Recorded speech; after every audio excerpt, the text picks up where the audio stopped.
안녕하십니까. 구형식의 취재수첩입니다. 중앙정보부는 1973년 10월 19일 새벽 최종길 서울대 법대 교수가 간첩죄를 고백하고 양심의 가책을 느껴 남산 중정청사 7층에서 투신해서 자살했다고 발표를 했습니다. 최종길 교수는 우리나라 최초로 독일에서 민법 전공으로 박사학위를 받았고 당시 서울대에 돌아와서 법대 학생과장을 맡고 있었습니다. 하지만 2000년 의문사 진상규명에는 약 800여 명의 관련자들을 조사를 했고 나중에 법원은 고문에 의한 사망 가능성을 인정하면서 유족에 대한 국가배상을 선고했습니다. 최종길 교수가 중정에서 조사를 받고 사망한 당시 그의 막내 동생은 중정 안의 중정이라고 불리는 감찰실에 근무하는 중정 요원이었습니다. 최 교수가 1973년 10월 16일 중정에 조사받으러 갈 때 동행했던 동생이기도 합니다. 이제 곧 최종길 교수의 50주기가 다가오는데요. 오늘은 그래서 특별히 그때 형님을 마지막으로 모셨던 동생 최종선 선생님을 모셨습니다. 어서 오십시오. 안녕하십니까? 예, 안녕하십니까. 지금 미국에서 오셨어요? 예. 그죠? 네. 저 미국에서는 언제 여기 귀국을 하셨죠? 입국을? 지난 10월 4일 날. 10월 4일 날 왔습니다. 예. 그러니까 그게 이제 그 형님의 50주기 때문에 그렇게 오신 거죠? 네. 예. 지금 우리 이 방송을 시청하는 분들은 최종선 선생님을 잘 모를 수 있으니까 최종길 교수는 그래도 조금 의문사 사건 때문에 그래도 많이 알려져 있지만 또 선생님은 잘 모를 수 있으니까 본인을 간단하게 좀 소개해 주면 어떨까요? 예. 저는 저희 가족의 4남 2녀 중에 막내입니다. 최종길 교수님께서는 둘째시고요. 저하고 연령차는 한 15년 전후 그 정도 차이가 납니다. 제 어린 시절부터 성장하면서 제 정말 존경하는 저의 우상이었죠. 비단 저의 우상만이 아니었어요. 지금 제 친구들을 만나도 지난 4일 그저께 저녁 때 우리 중고등학교 동창들을 만났습니다. 지금 세브란스 병원장 하다가 제가 정신병원에 입원했을 때 병실을 잡아 죽은 그런 친구인데 네. 그 친구들이 한테도 전부 그 형님은 우상이에요 지금. 예. 추억이 많죠. 그 형님에 대한 그 존경의 그 일화 같은 게 참 친구들이 모이면 얘기들을 많이 합니다. 그런 형님인데 그리고 저는 이제 연세대학교 경영학과를 졸업했습니다. 네. 이제 졸업하면서 사회에 나오는데 어디로 나갈 것이냐. 그때 저는 인류 기업을 되게 지망을 하는데 저는 그때 그런 생각을 했어요. 남자가 한번 태어나서 세상을 사는데 이왕이면 좀 더 공직자가 되는 게 더 나을 것 같겠다 생각을 했어요. 나라를 위해서 살고 싶다. 그런 생각을 유치했지만 했습니다. 이제 공직자가 되기 위해서 이렇게 보니까 공채 시험이 있더라고요. 그래서 좀 알아봤더니 중앙정보부에서도 해외 정보관 같은 거로 외교관으로 나간다고 그러더라고요. 그래서 그러면 한번 중정 시험을 보자. 합격을 했습니다. 합격을 해가지고 1년 특수교육 마치고 해외 부서로 가서 해외 파트 같은 거로 가는 게 지망한 꿈이었지만 명량에서 하는 공직자니까 감찰실로 명령이 나서 감찰실로 갔습니다. 감찰실에서 처음에 감찰실 보안과 수집과 감찰과 정규과정 요원들은 순환보직이라고 해가지고 정보 보안 수사 3개 직종에 대해서 순환보직을 시켜서 감찰실에서 그렇게 그냥 그렇게 일하고 있었습니다. 그러니까 이제 형님인 최종길 교수님께서 이제 중정의 조사를 받고 사망한 그 사건이 일어날 당시에는 감찰실에서 근무를 하고 있었던 거죠. 그렇죠. 중정에. 감찰실 수집가 요원으로 예. 감찰실 그때 당시에 중앙정보가 그야말로 권력기관이다 보니까 그 독직 사건 같은 게 많았어요. 그 이권에 개입하고 그래서 그런 직원의 비위라든가 뭐 그런 걸 정보를 수집하는 감찰 부서죠. 그러니까는 그런 뭐 일을 했습니다. 중정도 뭐 그 나는 새도 떨어뜨린다는 권력기관이었는데 그 중정 요원들을 감시하는, 예, 그러니까 관리 통제하는 그런 업무를 하신 거네요. 그렇죠. 그때 네. 뭐 감찰실이라면 중정 안에 중정이라고 그랬어요. 그리고 그 미국에는 그럼 언제 가신 건가요? 중정에는 언제까지 근무하셨었죠? 예, 1981년 1월까지 근무했습니다. 뭐 근무한 게 아니고 그냥 퇴직 일자를 그 날짜로 해달라고 그랬어요, 제가요. 왜? 72년 1월달에 입사했으니까 뭐 그냥 1월달에 퇴직한 걸로 해달라고. 그러면 딱 11년 정도 근무를 하신 거네요. 아닙니다. 7년 정도 근무한 것 같아요. 7년인가 8년. 1972년에서 72년. 예. 예, 72년. 예. 그러면 미국에는 그러면은 퇴직하고 바로 가셨던 건가요? 아니면 아닙니다. 뭐 사회에 나와서 또 생활인이니까 뭐 살기 위해서 뭐 이런저런 일도 하고 네. 뭐 그러면서 그냥 평범하게 살았습니다. 지금 이제 잠시 미국 워싱턴 버지니아주에 지금 예. 현재 살고 계시다고 그러셨는데 잠시 귀국한 건데 내일 모레 그러니까 19일이 형님의 50주기예요. 네. 예. 그래서 뭐 관련 좀 행사들이 기념 행사들이 좀 준비가 되고 있나요? 예. 뭐 저야 미국에 있으니까 제가 구체적으로 실무적으로 움직이면서 할 수는 없고요. 예. 그 우리 그 최 교수님의 그 아들 경희대 최강준 교수가 애를 쓰면서 아버님 50주기를 준비하고 있더라고요. 예. 그래서 제가 광준이한테 최강준 교수한테 제가 아이디어라 그럴까요? 네. 의견을 하나 제시를 했습니다. 제가 47년생이라 이제 80 가까운 나이가 돼갑니다.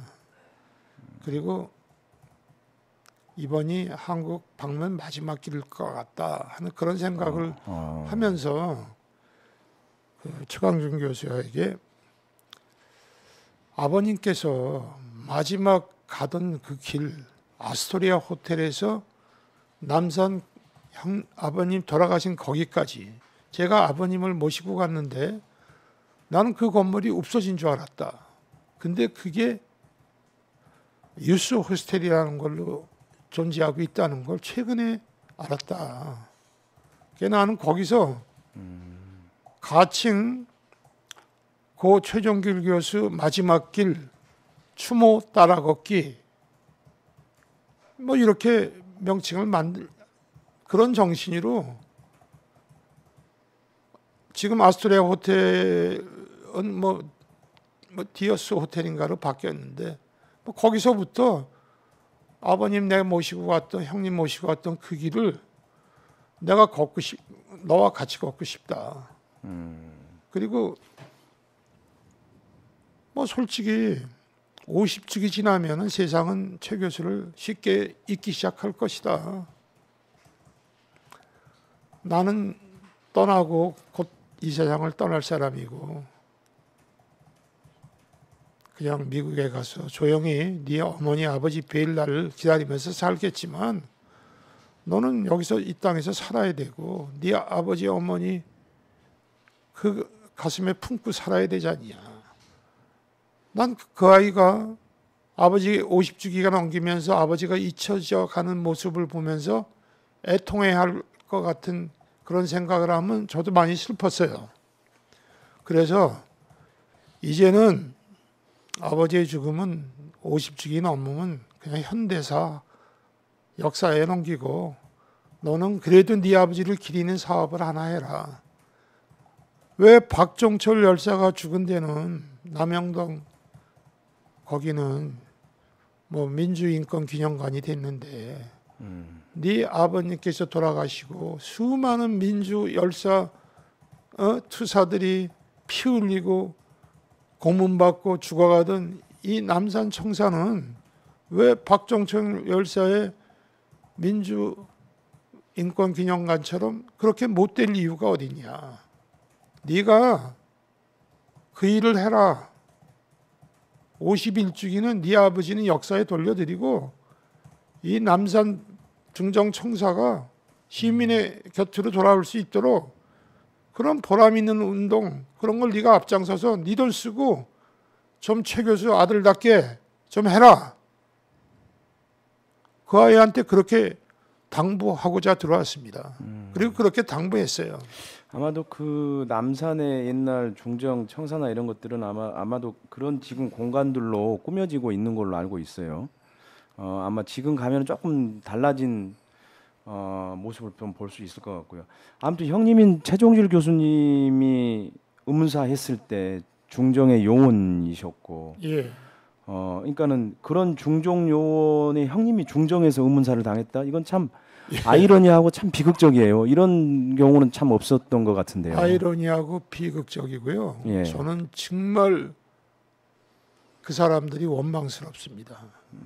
저는 솔직히 세속적인 말로 같은 정보보험끼리고 그러니까 좀 봐주지 않을까. 예. 형님, 뭐 수사 출두하라는 것도 아니고 그냥 이재현이라는 사람 사건을 조사하는데 중학교 동창이니까 좀 여쭤보고 좀 협조를 좀 받고 싶다 그래서 형님도 국립대학 교수 공무원이고 저도 정보부 공직자로서 공무원이고 반공을 국시로 삼는 나라라는데 빨갱이 잡는데 반공을 국시로 삼는 나라의 국민이 꽁니 빼고 협조 안 합니까? 당연히 혜택을 받고 있는 국가공직자고 고위공직자니까 우리 형님은 더군다나 나라에 대해서 충성을 하기 위해서 두 형제가 손잡고 들어온 거예요. 근데 죽여서 내보냈지 않습니까? 저는요 민주주의, 인권 그런 거 잘 모릅니다. 저는 그보다 같은 동료의 형을 그렇게 잔인하게 죽일 수 있나? 그 한이 더 깊습니다. 네. 이게 최종길 서울대 교수 사건은 박정희 독재 정권 시기에 있었던 장준하 선생 의문사 사건하고 함께, 그러니까 뭐 최대 의문사 사건 중에 하나예요. 뭐 의문사 1호 사건이라고도 하는데, 그럼에도 불구하고 장준하 선생 사건보다는 일반인들에게 조금 덜 알려진 측면이 좀 있습니다. 뭐 그거는 뭐 아무리 저희 형님이지만 장준하 선생님과 저희 형님을 그 무게나 그런 걸로 비교할 수 있겠습니까? 감히 저희 최종길 교수 가족이 장준하 선생님하고 같은 반열에서 비교하려고 하고 겨루려고 한다고 해서는 그건 정말 말도 안 되는 소리라고 생각합니다. 저는 장준하 선생님 존경합니다. 네. 저는 그분을 가리켜 영원한 독립군. 제 책에 이 서문에 예. 장준하 선생님의 시가 있습니다. 내 영혼 저 노을처럼 번지리 결의 가슴마다 핏빛으로 내 영혼 영원히 헤엄치리 조국의 역사 속의 핏빛으로. 이게 장준하 선생 아닙니까? 네. 당시 이제 장준하 선생님은 아마 제야 운동을 또 열심히 하셨던 분이고, 그리고 최종길 교수는 이제 학교에서 학생들을 법대에서 가르치는 선생님이었고, 뭐 그런 차이도 좀 있었을 것 같고요. 아무튼 오늘은 그 동생의 시선에서 최종길 교수 사건을 좀 얘기를 좀 해볼까 합니다. 이게 이제 1973년 10월인데요. 딱 지금이에요. 10월. 네. 10월 어느 날입니다. 그러니까 형님 예. 사건이 나기 며칠 전이죠. 예. 그 당시는 중정 본청사가 이문동에 있었죠. 예. 예. 그 이문동 청사에서 처음 이제 형님이 어떤 사건에 연루됐다라고 하는 거를 그 이런 얘기를 이제 전해 들은 거죠. 그 같은 요원으로부터. 네, 총무국 총무계장 박은규라는 예. 분으로부터 전해 들었어요. 음. 그분이 인천중학교 제 선배님이셨습니다. 아. 근데 그 얘기를 듣고는 처음에는 기분이 좀 나쁘셨다라고 하셨는데. 예, 기분이 나빴어요. 예. 아니 간첩 잡는 중앙정보부의 정보부라 그러는 감찰실 요원인데 빨갱이 의심받는 그런 털끝만큼도 거기에 연루되고 싶지 않은 그런 얘기를 들으니까 기분이 나빴죠. 자존심이 상했다고 표현했습니다, 제가. 그래서 이제 그 얘기를 듣고는 이제 그때 감찰실은 또 남산 분청사에 있었죠. 예, 활동부서는 다 남산 쪽에 내려와 있었어요. 예, 그러니까 이제 이문동에 갔다가 다시 이제 본 근무지인 예, 남산 감찰실로 갔죠. 감찰실로 가서 당시 바로 직속 상관이었던 이용석 감찰과장한테 그 본인의 신상 문제를 보고했죠. 예, 예. 이용섭 과장은 예, 수집 과장입니다. 예, 수집 컬렉션, 과장. 예, 예, 인포메이션 컬렉션하는 수집 과장인데 제 직속 과장이었어요. 예, 근데 다른 것도 아니고 사상 문제와 관련된 얘기를 들었으니까 그래서 제가 제 직원 신상 정보로 신상 사항으로 정식 보고했죠. 예. 그러면서 그때 말씀드렸어요. 혹시나 대공수사국에서 뭐 우리 형님을 참고인이 됐든 뭐가 됐든 모셔가지고 뭐 폭언을 한다든지 비신사적으로 대우한다든지 그렇게 하면 어떡하나 하는 두려움이 있었기 때문에 네.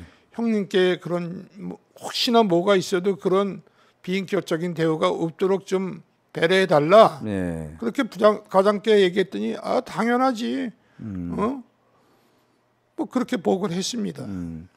그러니까 이제 형님이 대공 수사국에서 수사 협조를 받을 경우에 수사를 받을 경우에 좀 비인격적인 대우가 없도록 좀 배려를 해달라고 이제 상관인 이용섭 과장한테 그렇게 이제 요청을 했다는 거죠. 예. 근데 그때 당시는 참 부끄러운 얘기지만요.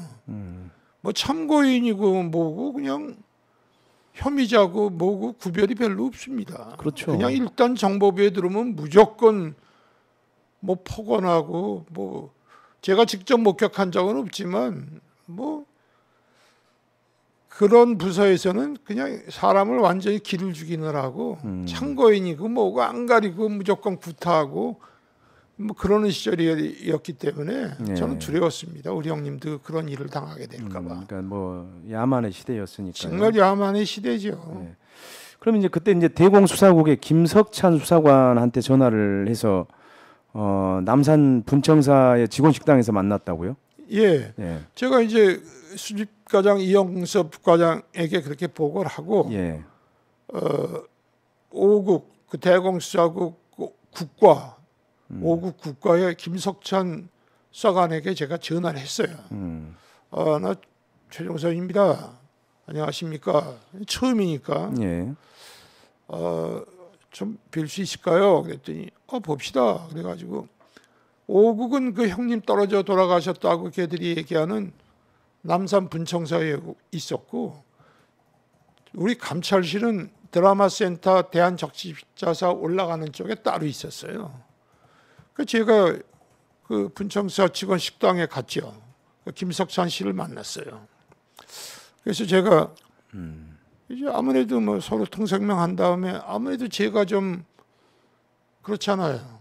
그쪽은 조사를 하는 입장이고 우리는 뭐 좀 부탁을 하는 입장이고. 네. 그렇지만 뭐 어떻게 된 겁니까? 이렇게 조심스럽게 물었더니 네. 막 손사래를 치면서 한박 웃어요 진짜.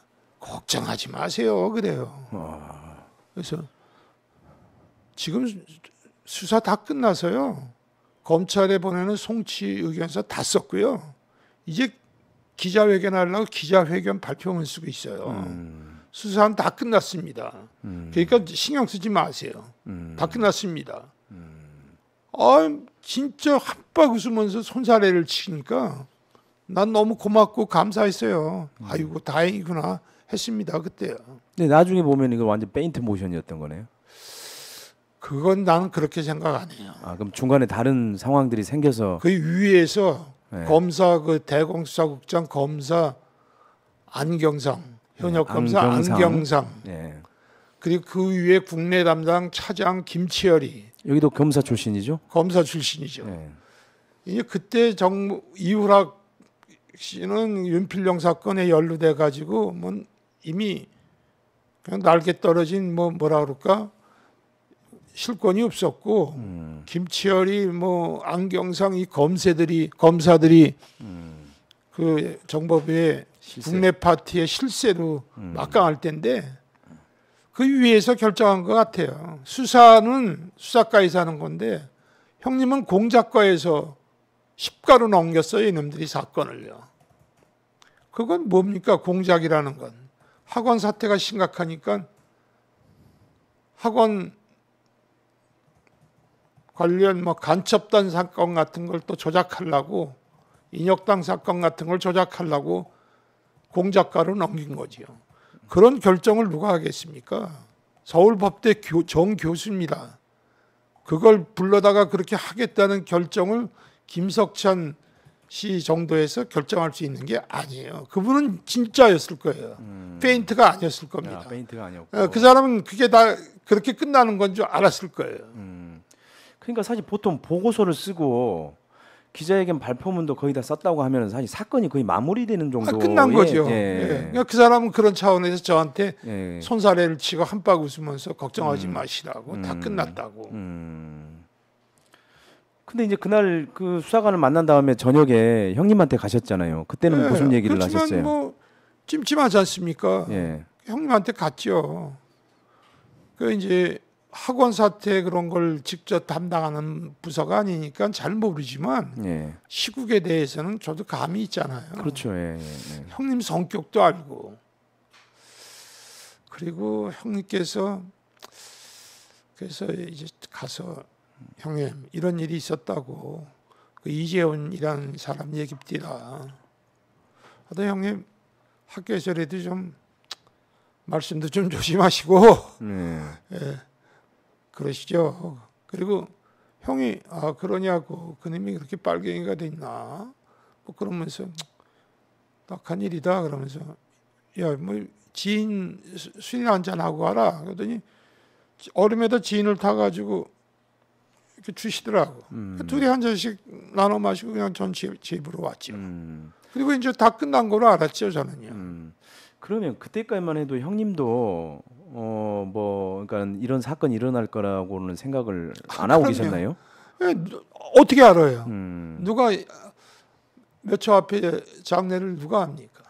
이게 이제 사실은 시작은 1971년부터 시작이 된 사건인데 73년에 이제 조사를 한 거고 누가 그래요? 71년에 시작된 사건이라고. 그러니까 이제 동백님 사건들이 시작되면서 그 부수적인 것들이 사실 이제 글쎄 그런 논리 판단이 되면서 예, 그런 논리는 나중에 나온 얘기일 텐데 예. 뭐 일응일 맞는 말이겠죠. 네. 인혁당 사건이라는 것도 1차 인혁당 사건이 있고 또 2차 인혁당 사건으로 결국은 다 죽여버리지 않습니까? 그렇죠. 예. 동백님 사건도 뭐 그런 메인 사건이 있고 그 다음에 거기에 또 뭐 근거한 또 사건을 뭐 또 조작하려고 했는지 그렇게 추정은 되지만 확증은 없죠.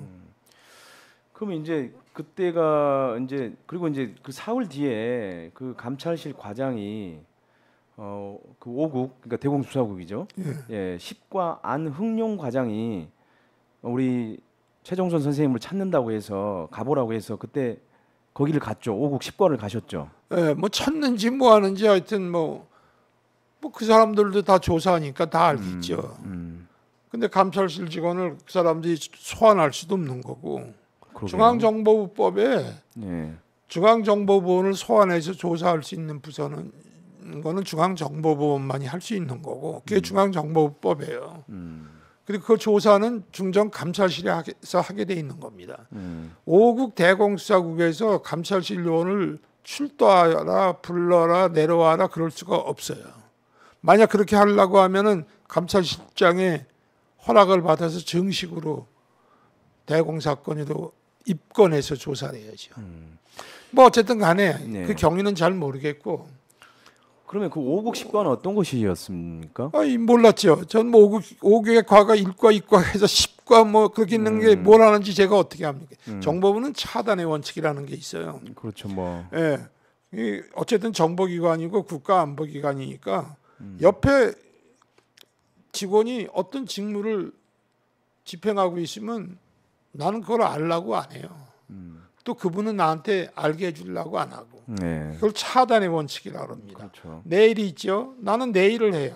내 옆에 사람한테 안 알려주고 내 옆에 사람이 물어도 답변 안 합니다. 그러니까 5국 1과에서 10과가 어떤 업무 분장을 가지고 일을 하는지까지는 잘 몰라요. 그래서 1과, 2과, 3과 뭐 이런 식으로 하는데 이용섭 과장이 하루는 그 3일 뒤쯤에 그 5국 10과 안흥용 과장한테 한번 가봐. 네. 그래서 예 알겠습니다. 그러면서 이제 나오면서 5국 10과, 5국 10과가 뭐 하는데요? 하고 찾아봤죠. 네. 편제표 그런 거. 근데 공작과더라고요. 공작과에서 왜 형님에 대해 나를 부를까? 아니 국가였었잖아요. 에? 그렇죠. 국가였죠. 네. 김석찬 수사관은 국가였습니다. 국가 과장은 서철신이거든. 그리고 내가 만났던 사람은 아까 얘기했던 김석찬 씨고. 근데 왜 10과에서 10과로 가보라 그러나? 그러니까요. 뭐 어쨌든 가보라 그러니까 5급 10과장한테 갔죠. 이렇게 인사 기록 그런 걸 체크해 보니까 보안사 현역 중령이더라고요. 예비역이 아니야. 갔어요. 안흥용 과장은 보안사 출신이군요. 네. 네. 우리 형 죽인 그 차철권이 이런 애들이 다 보안사 출신들이에요. 그러니까 보안사도 거의 중정과 마찬가지로 막강한 권력을 행사하고 있었던 그런 기관이었죠. 뭐 막강 잔인한 사람들이 많이 모여 있는 거죠. 예. 고문하고 뭐. 그런데 그 5급 10과 갔어요. 네. 가서 이제 화장실에 들어갔죠. 감찰실 최정선 직원입니다. 부르셨습니까? 그랬더니 앉으십시오. 앉았어요. 저 서울법대 최정길 교수님 동생이시죠? 그러더라고요. 그렇습니다. 저희가 그 이재원이라는 사람 사건에 대해서 조사하고 있는데 뭐 좀 아시는 게 있으면 말씀해 주시면 선처하겠습니다. 이래요. 선처요? 선처 뭘 선처한다는 거죠? 선처받아야 할 뭐라도 있는 것처럼 말씀하십니다. 뭐 감찰실 요원이 새파란 젊은 나이인데 수석으로 입사하고 좀 건방졌겠죠. 저도요. 그때 지금에 비해서는. 그러니까 발끈했죠. 저도요. 뭐를 선처한다 하신다는 겁니까? 선처받아야 할 뭐라도 있는 것처럼 말씀하십니다. 이랬더니 그거 아니고요. 그냥 좀 협조를 좀 받을 수 있겠나 여쭤보는 겁니다. 그래. 아니 대한민국 국민이면 빨갱이 잡는데 다 협조해야지요. 네.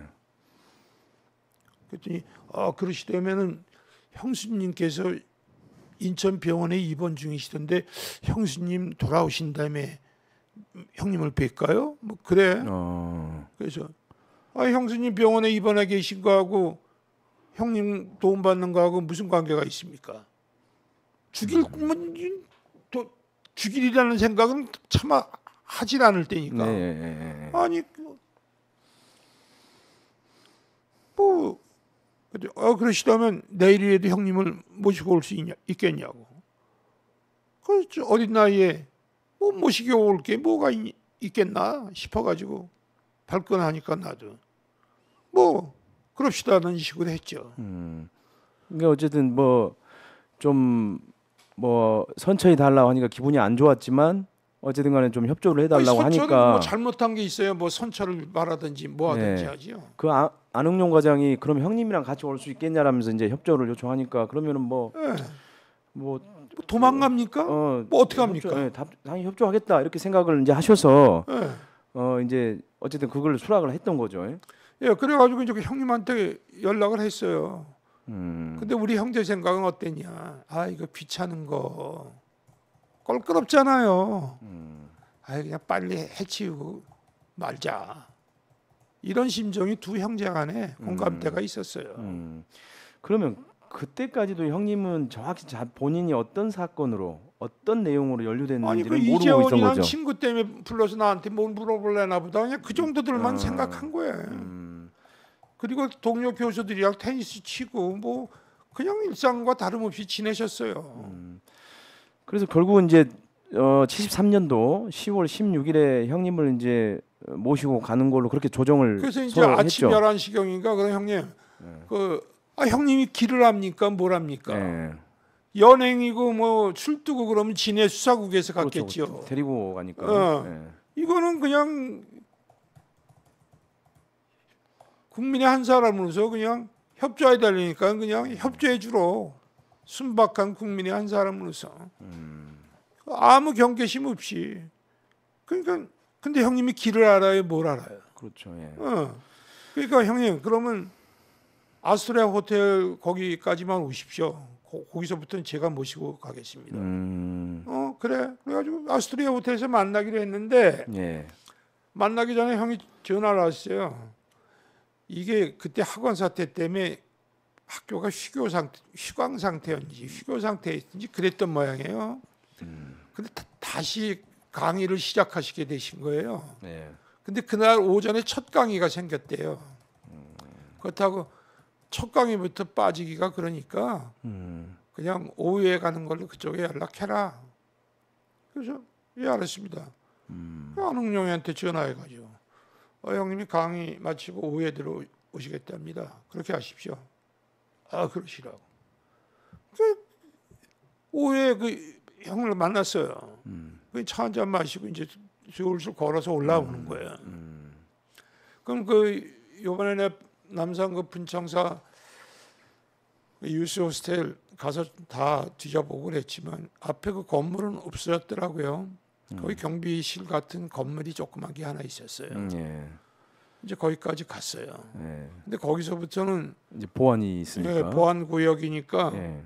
형님이 그냥 출입을 못 하니까 그리고 아까도 말씀드렸지만 차단의 원칙이라는 게 있잖아요. 우리는 우리가 할 일이 있고 대공수사국은 그 사람들이 할 일이 있고. 그러니까 그쪽 부서에서 변영철이라는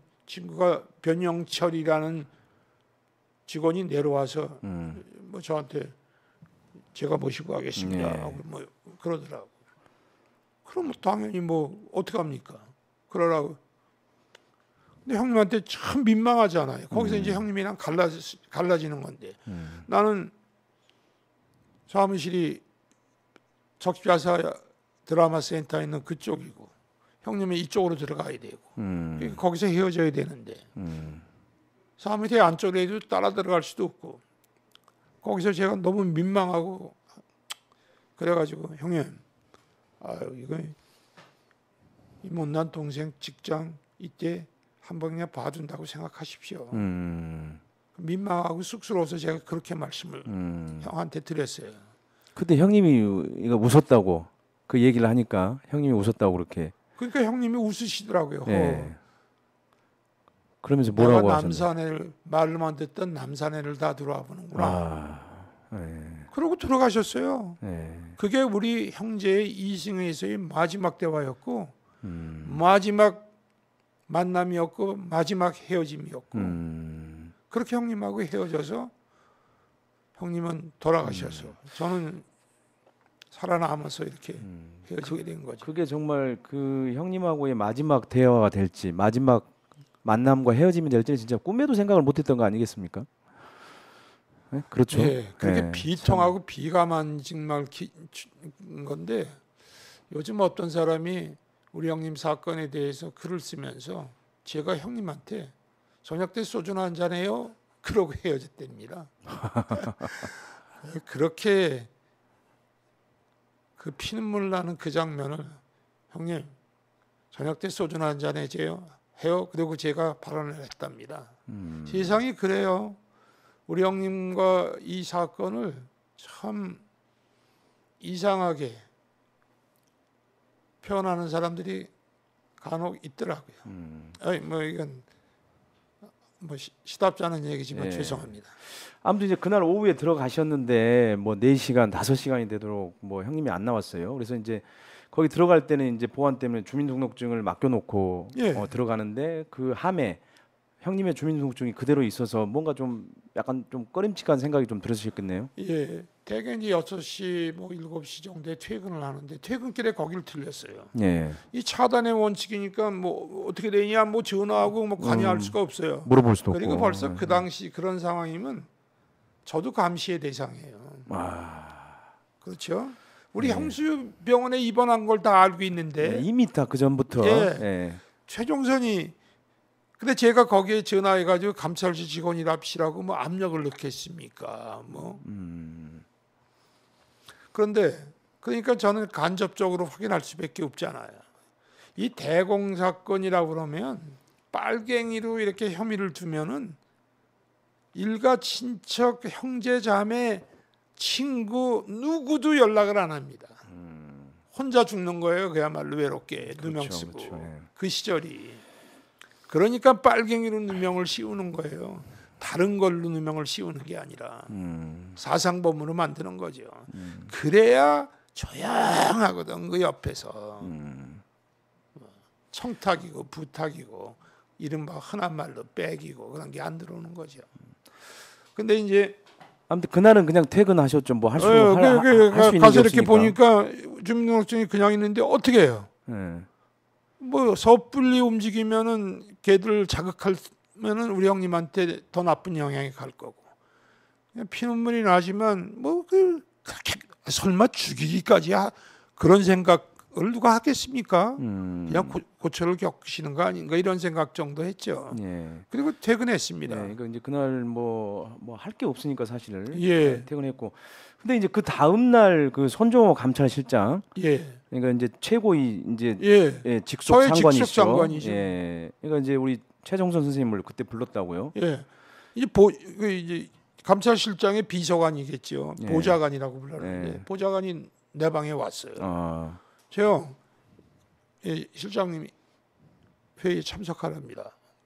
그 따라갔어요. 그 이제 실장님 방을 문을 열고 들어갔더니 이렇게 응접 테이블 쭉 있는데 뭐 감찰실장, 부실장, 뭐 총무과장, 그러니까 행정과장이라고 네, 그랬죠. 행정과장, 뭐 정보과장, 보안과장, 보안과장, 수직과장, 감찰과장, 수직과장 예. 이렇게들 앉아 있는 거예요. 예. 거기 들어왔어요. 부르셨습니까? 그랬더니 손정호 실장이 이렇게 날 보면서 그래요. 나한테 다 말해봐. 내가 선처해 줄게. 와, 어떻게 된 거야? 이러셔요. 그러니까 어떤 내용이 전해졌구만요 감찰실에. 다 어쨌든 이제 영업관. 아는 거죠. 예. 감찰실장이 그러니까 제가 뭘 선처합니까? 뭘 말씀드립니까?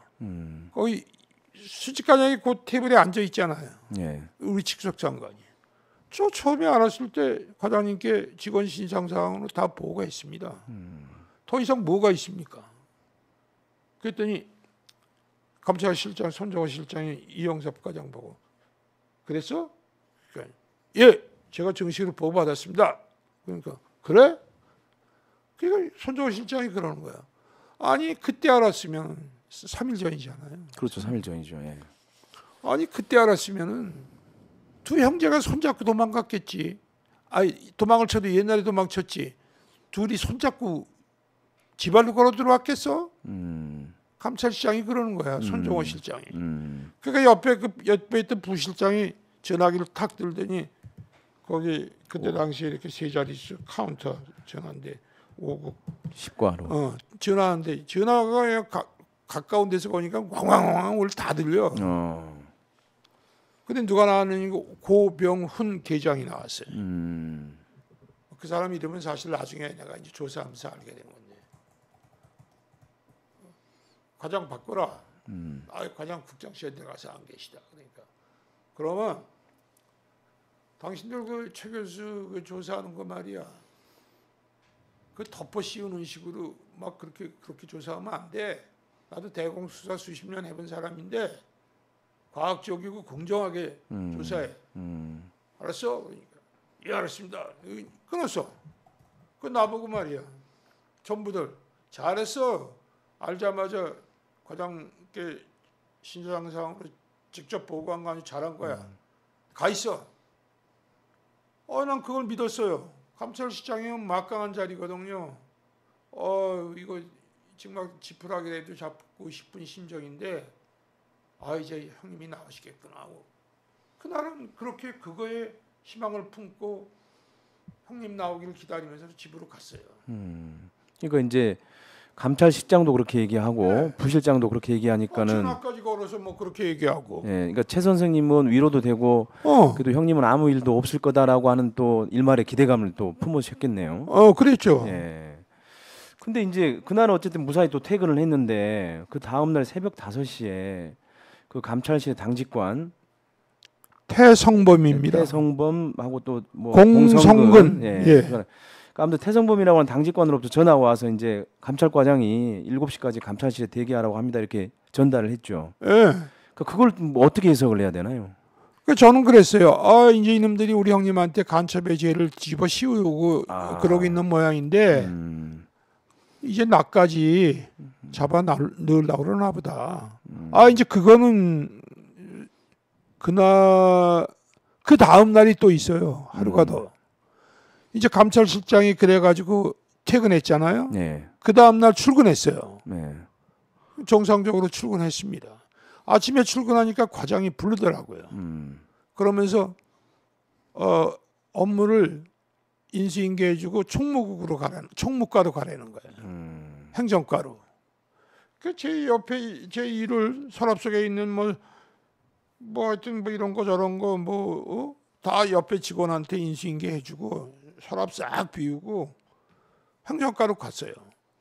그러니까 부서 이동이 있다는 건가요? 아니면 부서 이동은 부서 이동이겠지만 예. 물리적으로 표현 안 되는 부서 이동이지만 이제 징계위원회를 간다든가 징계위원회 그렇죠. 파면이 된다든가 어느 수사기관을 간다든가 그러면 일단 직에서 해직돼야 되잖아요. 네, 그렇죠.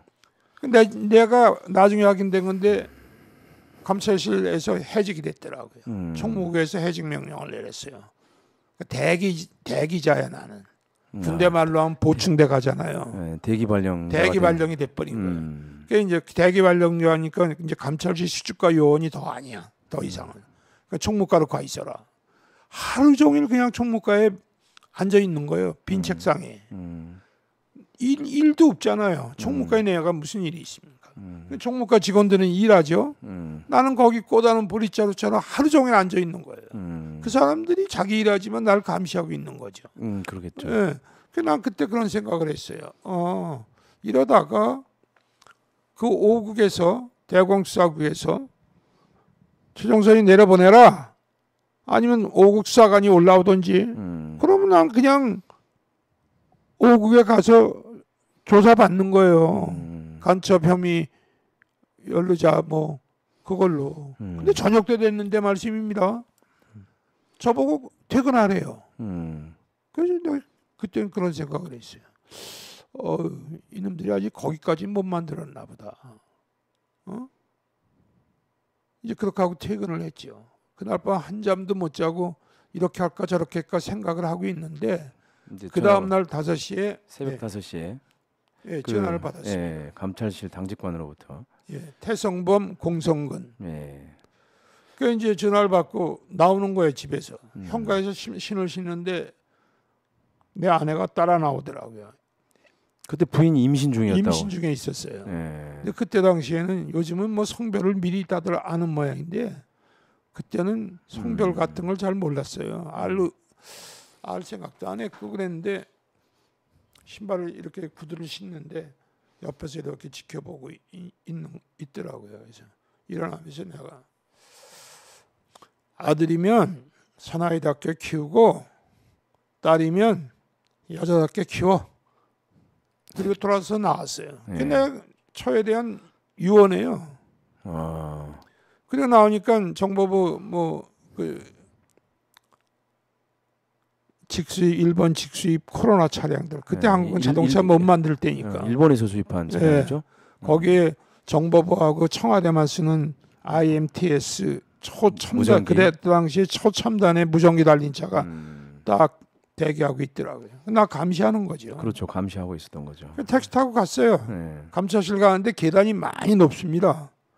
한 계단 한 계단 가는데 한 계단 가면 갈수록 죽음으로 가까이 가는 거 아닙니까? 그렇죠. 예. 그럼 생명을 걸고 올라가는 거예요. 그러면서 그렇지만 난 속으로 그렇게 생각했어요. 나는 니들 뜻대로 절대로 그렇게 되주지 않을 것이다. 그래, 한번 해보자. 예감하는 바가 있었기 때문에. 그러고 올라갔죠. 감찰실에 올라갔는데 태성범 공성근이가 나랑 눈을 안 마주쳐요. 자꾸 피해. 뭔가 이제 일이 생긴 거죠. 그 뭐가. 사람들은 다 알고 있는 거죠. 아. 그러니까 나는 이제 이 사람들이 나랑 그럴 처지가 아닌데 동료들인데. 그러게요. 근데 그래서 난 그때는 뭐라고 생각했냐. 아, 이제 5국 대공수사국으로 넘기게 되는 게 민망하니까 그러니까 내 눈을 똑바로 못 보는 모양이구나. 형님 죽었다 돌아가셨으리라는 건 상상도 못하고 예. 이제 그러고 있었어요. 그러고 있는데 감찰 그 전화가 카운터 전화로는데 중정 전화가 따랑 울리더니 그 감찰과장 이병정이 감찰 당직실에 전화를 한 거예요. 최정선이 거기 와 있나? 도착했나? 다 들리죠. 예, 여기 도착해서 지금 대기 중에 있습니다. 알았어. 그러더니 속으로 내가 그럼 내가 얼른 도망가냐? 그러고 이제 있는데 감찰과장이 올라와서 부르더라고요. 이제 감찰과장 방에 갔어요. 둘이 앉았죠, 마주보고.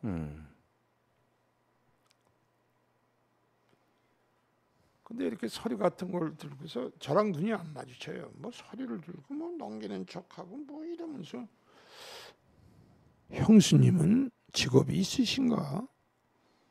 아이들은 뭐 이래. 아이 형수가 이슈가 아니잖아요. 눈을 깔고 있으니까. 내가 계속 눈을 보고 있으니까 아무 대답해 주니까 눈을 안경화면으로 탁 뜨더라고. 눈을 딱 마주쳤지. 형님 어떻게 되셨습니까? 그랬더니 뭐 간첩의 죄를 뭐 자백하고 양심의 가책을 못 이겨서 화장실에서 투신 자살했다 그런다. 뭐 개선인지 아니까 앞에서 벌떡 일어났어요. 내가. 네. 그러니까 깜짝이니까 앉았다가 내가 일어나니까 탁 깜짝 놀라서 쳐다보더라. 가보겠습니다. 그 화장실 형님 거기를 가보겠다고. 그 탁 돌아서려고 그러니까 거기 가야 소용이 없다는 거야. 이미 다 치워져 있었다 이거죠. 그러면서 너무 현장이 비참해서 자기는 가족들한테 보여줘야 되지 않느냐 그렇게 했는데 그냥 너무 현장이 비참하니까 보여주지 말자. 그냥 그래서 다 그냥 국립수사연구소로 사체로 옮겼기 때문에 거기 가봐야 형님 사체는 없대. 그게 이제 당신들 마음대로 죽이고 당신들 마음대로 옮기고 다 당신들 마음대로 다 하는 거냐? 그러고 이제 울부짖으면서 이제 싸움이 일어나게 싸움이라기보다 뭐 뒤집어 엎었죠 그야말로. 그러니까 이제 감찰과장한테 형님의 사망 소식을 듣고 이제 근데 나중에 어쨌든 간에 그 중정에서는 발표할 때 사건을 발표할 때 그 현장에서 투신 자살한 사진이라고 현장 검증 사진이라고 사진을 공개했어요. 언제요? 이게 이제 바로 그 한겨레에 실렸던 자료 사진인데요. 지금 한번 보시겠어요? 가짜입니다. 예, 1973년 10월 19일 새벽 남상 중앙정보부 마당에 떨어진 최종길 교수의 주검. 저 가짜입니다. 예. 이게 이제 가짜라는 건가요? 예. 그럼 형님도 가짜일까요? 저 형님 아니에요. 아, 형님이 아니에요? 예. 그리고 저 사진 잘 보십시오. 예. 지금 형님 이 사체가 여기 있습니다. 그 옆에 왼쪽에 뭐 녹마 조각 옷자국 같은 옷 하나 있죠. 예. 형님이 무슨 그런 옷을 입고 갔겠습니까? 예. 보세요. 근데 형님 구두를 신고 있어요. 양발을 가지런히 모으고 있고요. 7층에서 떨어져 죽는 사람의 다리가 저렇게 가지런히 모아질 수가 있습니까? 근데 아니 그리고 중앙정보부는 말씀입니다. 예. 일단 딱 들어오면 신발을 다 벗겨요. 벨트를 다 풀르고 그리고 앞에 자크를 내립니다. 그럼 바지가 흘러내리게 돼 있어요. 한 손이나 두 손으로 꼭 바지춤을 잡아야 움직일 수 있습니다. 절대로 저런 상태가 될 수가 없어요. 구두 신고 있지 않습니까? 그러니까 사실 손을 얹어놓고 있는 것도 좀 이해가 안 돼요. 떨어졌으면 보통은 이게 다 풀어졌을 텐데. 그리고 그때 당시의 사진이 아니에요. 1988년 검찰 조사할 때 나온 겁니다. 그때 당시에 중앙정보부는 어떻게 했냐? 중앙정보부 그 고문수사관들이 퇴직했어요. 서울지검에서 1988년인가 조사할 때 함세용 신부님, 김승훈 신부님 저 이렇게들 해서 진정해서 했을 때 60 정권 막 들어섰을 때인데 그때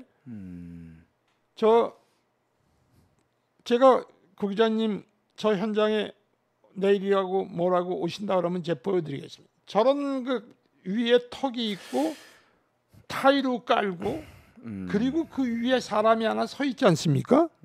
저거는 7층 화장실 밑에 그 현장이 아닙니다.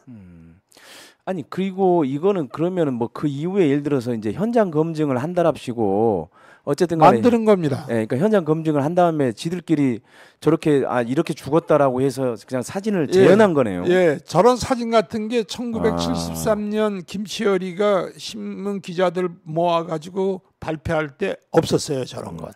그럼 그런데 조금만 돼.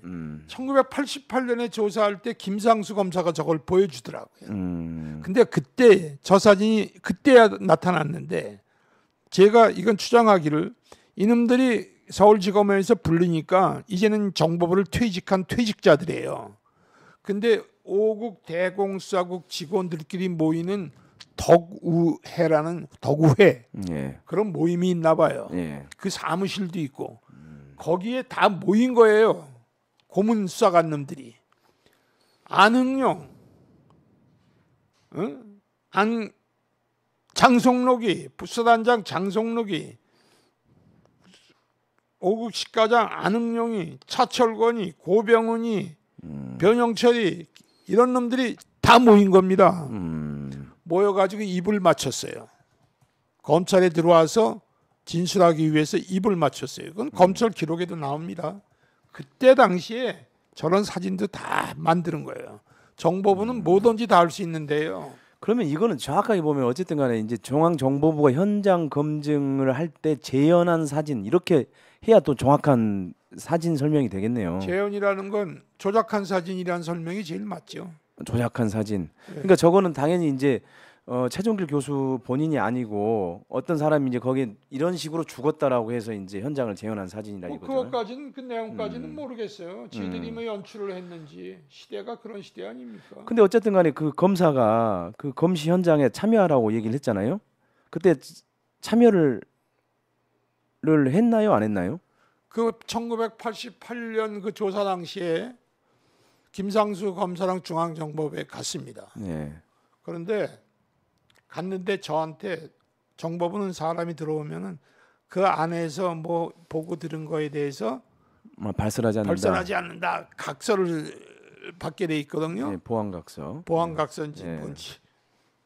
김상수 검사 앞에서 나보고 그걸 쓰라고 그러는 거예요. 들이대면서 사인하라는 거예요. 난 그놈들한테 사인하고 뭐 그러는 거 굴복하기가 싫었어요. 관둬라 이 새끼들아 그러고 내가 돌아서서 와버렸습니다. 어차피 육공검찰 제대로 조사도 못할 거고 가봤자. 그래서 제가 그걸 들이대기 때문에 그놈들 앞에서 사인하고 그놈들 허락받고 들어가는 게 더러워가지고 제가 그냥 확 돌아서서 나와버렸어요. 그러니까 이제 형님의 시선은 못 본 거고. 그거는 지금 이 얘기는 1988년 얘기입니다. 그러니까 제가 얘기한 거는 이제 그때 검시에 입회하라고 했을 때. 이제 그런데 이제 감찰과장이랑 이제 예. 벌떡 일어나니까 내려가 봐야 소용없다 그랬잖아요. 그래서 이제 그래도 난 가보겠다. 예. 그러니까 같이 가재요. 그 이병정이랑 같이 이병정이 감찰과장 차 타고 밑에 중정청사로 내려왔어요. 어딜 가느냐니까 2층에 장성록 수사단장 방으로 들어갔어요. 그 장성록이가 들어오다 날 보더니 뭐 죄송합니다. 뭐 지하실에서 물 먹이다 일어난 사고로 알고 자다가 말고 뛰어왔는데 투신자 살았다 했다는 겁니다. 뭐 이러면서 뭐 거짓말을 막 해대는 거야. 예. 그래가지고 이제 셋이 그 장성록 수사단장 방에서 앉았는데 그래서 나보고 먼저 뭐라 그러는 거 아니? 이 변사자의 사체는 부검을 하게 돼 있는데 그 부검에 유가족이 입회해야 된다 이거야. 그렇죠. 원래는 입회. 당신이 그러니까 입회를 하라 이거야. 니들 마음대로 죽여놓고 뭐 니들 마음대로 입회하라 그러냐? 못한다. 막 신경이가 벌어진 거야. 죽일 때 그래도 네가 부원인데 협조를 해줘야지. 웃기지 말아라. 직원의 형이라고 봐준 거 있냐? 죽여놓고 나서 뭐 여기에 입회를 하라고. 안 못한다. 그랬더니 이제 그러면은 돌아가신 건 돌아가신 거고 수사는 계속하겠다 이러더라고.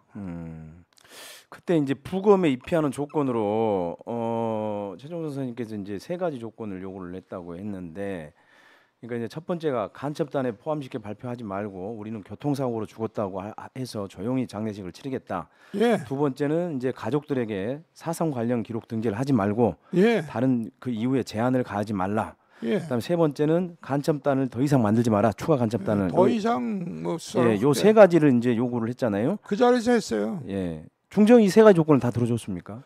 예, 다 들어준다 그랬어요. 아, 다 들어준다. 근데 어떻게 됐는 거 아니?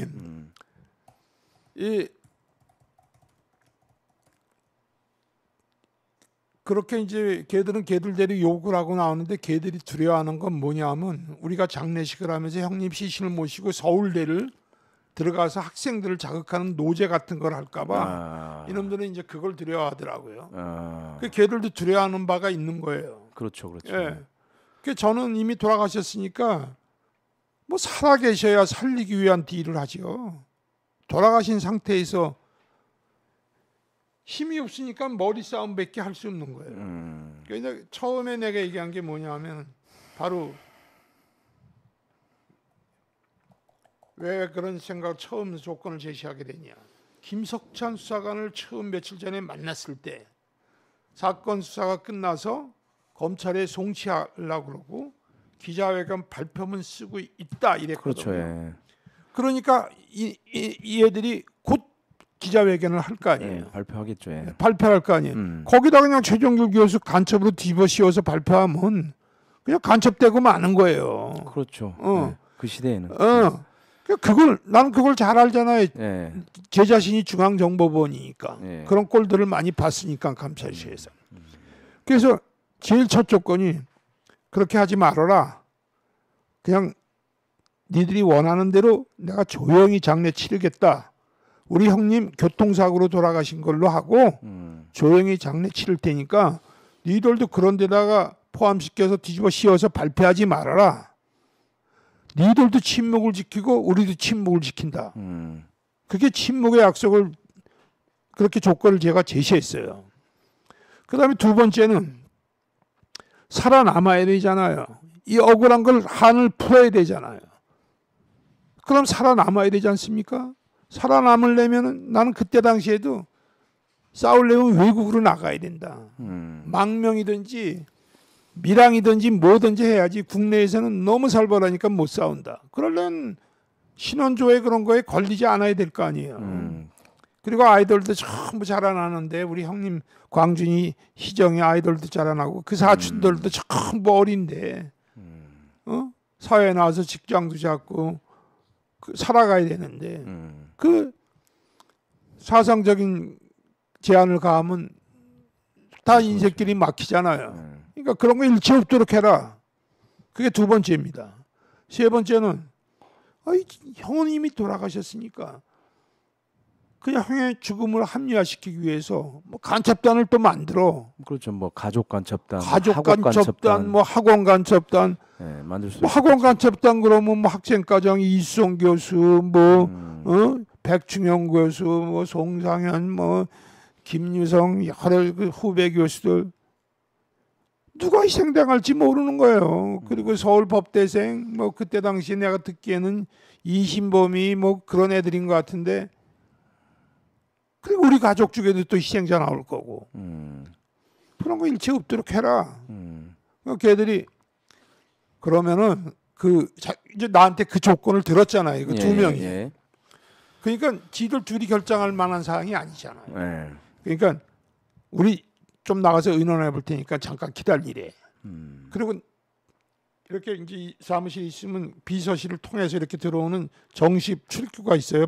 비서가 아니고 보좌관이라고 그랬지만 그쪽 문이 있고 이쪽에 건물에 복도 쪽으로 통하는 문이 있어요. 예. 근데 이 사람들 둘이는 의논해 본다라면서 이쪽으로 나갔잖아요. 예. 그 방에 순간 저 혼자 남은 거예요. 예.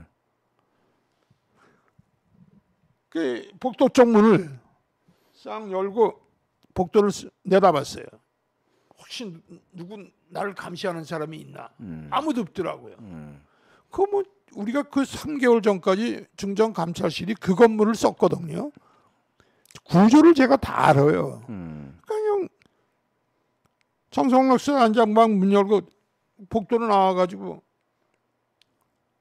비상계단으로 해서 돌아서 뒷문 열고 탁 나가면 바로 왼쪽으로 5발짝 6발짝만 돌면은 바로 거기에요. 아까 그 가짜.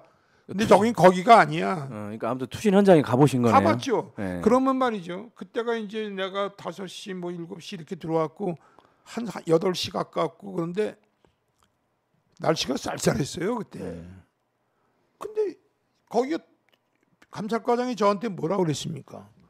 현장이 너무 처참해서 안 보여주는 게 낫다. 그래서 자기들은 유가족한테 안 보여주기로 결정했다.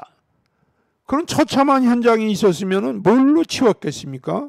물 같은 거 뿌릴 거 아닙니까? 피 자국이고 뭐 뼈 자국이고 뭐 골수가 흩어져 있었던지 뭐 7층에서 떨어져 버렸다면요. 그럼 물 같은 걸로 뿌리든가 뭐 했을 거 아닙니까? 근데 바닥이 아스팔트예요. 요철이 이렇게 돼 있어요. 그러니까 물이 확 뿌렸다 해도 그 요철 사이에 물이 고여 있어야 마땅해요. 그날 날씨가 아주 쌀쌀했거든요. 그리고 절대로 물자국이 말랐을 만한 그런 시간이 아닌데 아무 흔적이 안 보이는 거예요. 그거 뭐 돋보기 되고 이러고 봅니까? 딱 보고 건물 뒤로 앞쪽은 직원들이 막 출근하고 있으니까 건물 뒤로 돌아서 그냥 걸어서 감찰실 직원이잖아요. 다른 직원들이 볼 때는 누가 절 잡습니까? 여유 있게 천천히 뭐 천천히 아니지만 뛰지 않을 정도로 걸어 내려가 가지고 그래가지고 직원들이 택시 잡기가 너무 편했어요. 왜? 직원들이 택시 타고 와서 내리면 빈 택시가 돌아가고 내리고 돌아가고 그냥 빈 택시 잡아 타고 국립과학수사연구소로 갔죠. 그러니까 투신 현장이라는 건 없는 겁니다. 나중에 뭐 그 현장 검증을 했느니 뭐했니 검사 뭐 이창호가 거짓말 티대하다고 그러는데 전부 크로스 체크하면 시간대가 안 맞고 아무도 현장 검증에 참여한 사람이 그러니까 없어요. 이미 다 치운 게 아니라 현장 자체가 없는 거죠. 그러니까 투신이 아니다 이런 투신이라는 게 없는 거죠. 나중에는 이제 의문사 진상규명에서 그 안흥룡이라는 님이 제가 화장실 그 그림 그런 거 다 저기 해가지고 막 이제 의혹을 제기하니까 이제 거기서 화장실에서 창틀에 올라서서 떨어졌다는 그렇죠. 순간 이제 얘기가 안 되니까 네. 뭐 나중에는 뭐 고문수사관이 데리고 올라와서 7층 계단 난간에서 떨어뜨렸다 하고 또 그 의문사 진상규명위원회 조남관이 그 검사 그놈하고 그 저기 상임위원이라고 그 사이비 인권 변호사 김형태 예, 그런 놈들이 다 그렇게 조작한 거예요. 그리고 대한민국 법정에 가서 다 거짓말한 거고. 제가 구 기자님께 하나 여쭤보겠습니다. 예. 저 말이죠. 요즘 뭐 카르텔이라는 얘기 많이 나오더라고요. 예. 카르텔 무슨 카르텔 무슨 카르텔. 나 그 얘기 참 혐오스럽게 듣는 사람인데. 예. 근데 이 케이스에 있었어요. 예. 딱 맞는 말입니다. 인권 카르텔. 인권 카르텔이라는 걸 그 조남관 검사도 눈 감고 인권 변호사 김용태라는 놈이 해가지고 국가를 상대로 유가족 뭐 고문치사 뭐 진상규명위원회 뭐 막들이 이래가지고 허위 증언하고 법정에서 그래가지고 국가로부터 막대한 돈을 뜯어낸 거예요. 그래서 지들끼리 나눠 쓴 거죠. 이게 이런 게 인권 카르텔이 아니고 뭐가 인권 카르텔입니까? 그러니까 지금 이제 뭐 법원에서도 그런 식으로 판결을 했는데, 그러니까는 고문을 해서 죽였다. 고문을 해서 죽인 다음에 그걸 은폐하기 위해서 투신 자살로 위장을 했다. 그다음에 세 번째는 너무 고문이 힘드니까 그냥 도망가다가 투신을 해서 사망했다. 뭐 이런 이제 도망을 가요? 몇 가지 이제 한 세 가지 정도의 가능성을 인정한다고 이렇게 표현을 했거든요. 근데 이제 동생분 입장에서 보면은 제가 봤지 않습니까? 현장이 없는데. 그러면은 그냥 그 조사를 받다가 고문에 의해서 그냥 숨졌다. 이렇게. 거기서 돌아가신 거예요. 고문 중에 돌아가신 거예요. 그 고문 수사관 이름이 김상원입니다. 미국에 도망가서 살고 있어요. 그렇죠. 김상원. 의문사위에서도 그분을 찾아갔었죠. 그건 그냥 미국 법에 말이죠. 해외에서 그렇게 인륜의 그런 고문, 살인 이런 범죄를 저지르고 미국으로 오죠. 그럼 미국에서 처벌할 수 있는 법이 있어요. 미국은 그런 국가예요. 근데 그 중정이 그때 뭐 막대한 보상, 그다음에 우리 최종 선생님은 감찰실로 뭐 복귀시켜 주겠다. 뭐 이런 걸 제안했다는데 이거는 뭐 사실인가요? 이제 그렇게 해서 이제 세 가지 조건을 제시했잖아요. 근데 이 감찰과장 이제 그런 다음에 제가 그렇게 얘기하다가 튀어나갔잖아요. 택시를 타고 국립과학수사연구소를 갔습니다. 가니까 뭐 여러 사람이 그냥 기다리고 있었던 것 같아요. 최종선이 없어지니까 그냥 도망가 버린 거 아닙니까? 얘기하다가 없어져 버렸잖아요. 그냥 뭐 배운 게 정보원 뭐 그런 거니까 쓱 하고 그냥 나와 버렸어요. 체크한 다음에. 그러니까 그래가지고 나와서 국립과학수사연구소에 갔는데 이놈들이 잡으려고 이러는 거예요. 택시 그냥 돌려 타고서 그냥 광화문으로 나왔어요. 광화문에 국회의사당도 광화문에 있었거든요. 나왔는데 갈 데가 없어요. 그때 그 동아일보 그런 거는 막 그 이부영 씨 그런 분들이 이제 나중에는 그 전함을 알게 됐지만 그런 분들이 동아 투입 막 싸우고 그럴 때라 동아일보가 이렇게 쥐가 뜯어 먹은 것처럼 신문이 이렇게 백판으로 막 나와요. 정보부 사람들 뭐 이런 데 사람들이 못 나오게 뺀 것들. 그래요. 그러니까 그런 시절에 가서 뭐 호소할 때가 있어야죠. 그래서 이제 소공동의 우리 작은 형 아까 그 사진에 그 부분은 조금 줄여서 얘기를 좀. 거기 가니까 우리 형님은 싸우자는 거야. 싸우면 죽는데 왜 싸워? 이거 뭐 이렇게 그런 낭만으로 대응할 문제가 아니야. 그게 형님이지만 형님한테 싸워서 싸우는 건 다 죽는 거니까. 그 정법으로 제가 제발 다시 들어갔어요. 그리고 어쨌든 그 이후에 이제 들어갔더니 다시 앉았어요. 근데 거기서 뭐라 그러는 거 아니? 너에게 그 세 가지 조건 다 들어주고, 그다음에 너를 중정 감찰실 요원으로 복귀시키고, 그리고 천문학적인 보상을 하겠다는 거예요. 천문학적인. 그 막대한 보상이 뭐 여의도 뭐 저기 아파트 그거 뭐 우리 세채값 작은 형이 뭐 그 의문사 진상규명위원회 가서 그렇게 진술했는데 그거는 작은 형 그런 얘기가 진실일지도 모르죠. 나는 나한테 돈 얘기를 꺼내니까 그리고 정보부 뭐 복직 얘기 꺼내니까 내가 형 죽인 정보부에서 뭘 한다고 여기를 남아있냐. 필요 없고 그리고 우리 형님 돈으로 팔 수 없다. 돈 얘기 같은 건 내 앞에서 꺼내지 마라. 말이 안 돼. 나랑은 말 상대가 안 돼. 그러니까 아니 그러니까 구체적인 액수나 이런 것들은 못 들으셨다는 거죠. 그런 나한테 그런 얘기 제시도 못 해. 그다음에 이제 좀 그러더니 감찰과장이 전화를 받더니 지금 오 국장이 여기 오고 있는 중이래. 대공수사국장. 안경상이 그지. 예. 오고 있는 중이래.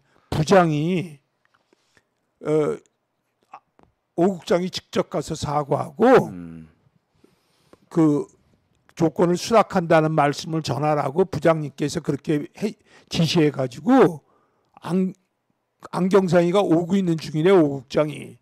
근데 오 국장이 문 열고 들어오더라고. 뭐 찌반한 게 뭐 쥐새끼처럼 생긴 놈인데 손을 내밀어. 이거 손을 잡을까 말까 그냥. 근데 뭐 어떻게 해. 잡았지. 그랬더니 처음 막대하게 보상하고 신분을 보장하고 세 가지 조건 다 제시하고 다 억셉트하고 그러겠대. 그러니까 막대한 보상 얘기하는데 뭐 지들 돈이야 국민의 세금이지. 말같지도 않아서 상대도 안 했어. 그렇게 됐죠. 그래서 그 이제 세 가지 조항을 믿고서 장례를 치르게 된 거예요. 예, 그러면은 그때 이제 그런데 나중에 이제 발표할 때는 아버님이 아니 형님이 예. 그 약간 수개처럼 그렇게 돼 있었잖아요. 뭐 간첩단에 포함돼 있었잖아요. 형님이.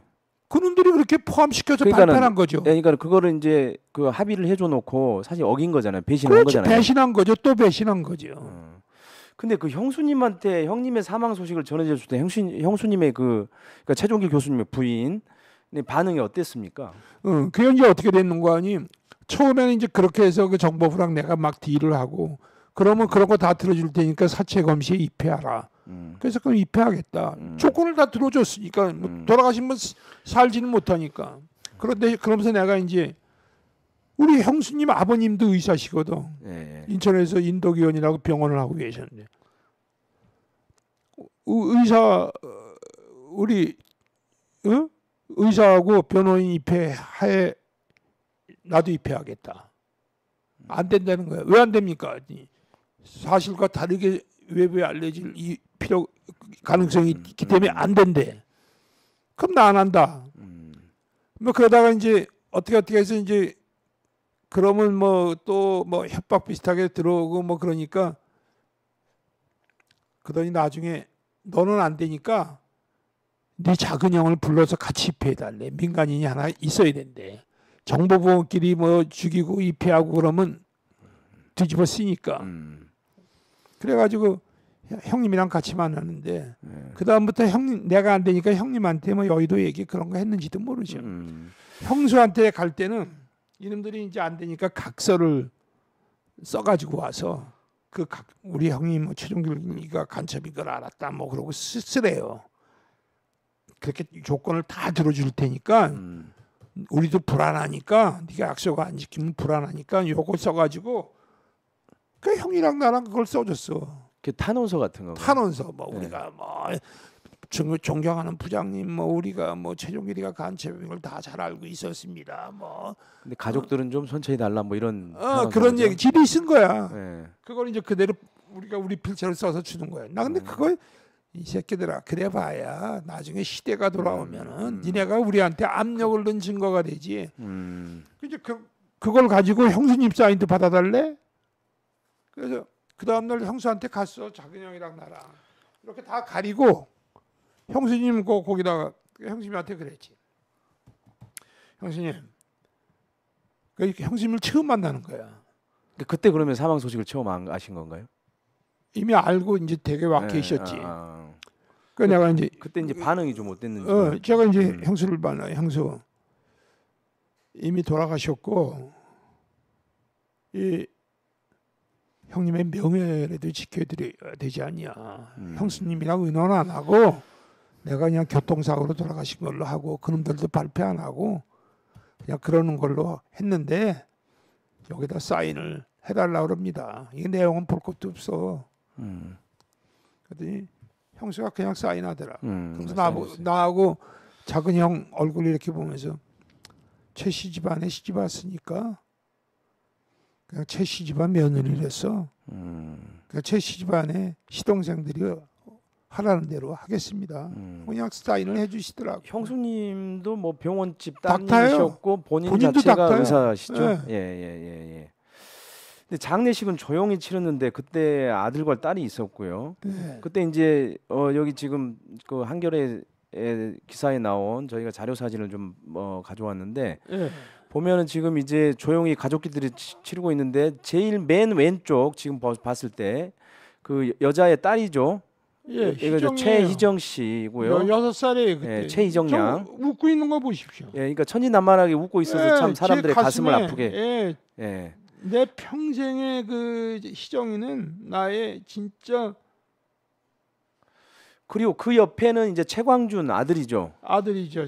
그다음에 그 세 번째에 이제 그 양복을 입고 계신 분이 이제 우리 최종길 교수의 장인어른이. 예, 그러니까 아드님. 예, 최광준 군 뒤에 있는 분이 이제 장인어른이시고요. 예, 사돈. 그 당시 인천 그 인덕의원의 원장 예, 닥터시죠. 그리고 이제 중간에 있는 분이 바로 우리 최종 선생님이시고 예, 막내 동생. 예, 꽃을 이렇게. 그리고 그 옆으로 오른쪽으로 그 옆으로는 부인, 부인이시고, 그러니까는 이제 그리고 이제 그 옆에가 지금 여기 한겨레 사진 캡션으로는 부인 백경자 씨라고 돼 있는데 그건 잘못된 겁니다. 저희 장모님 아닙니다.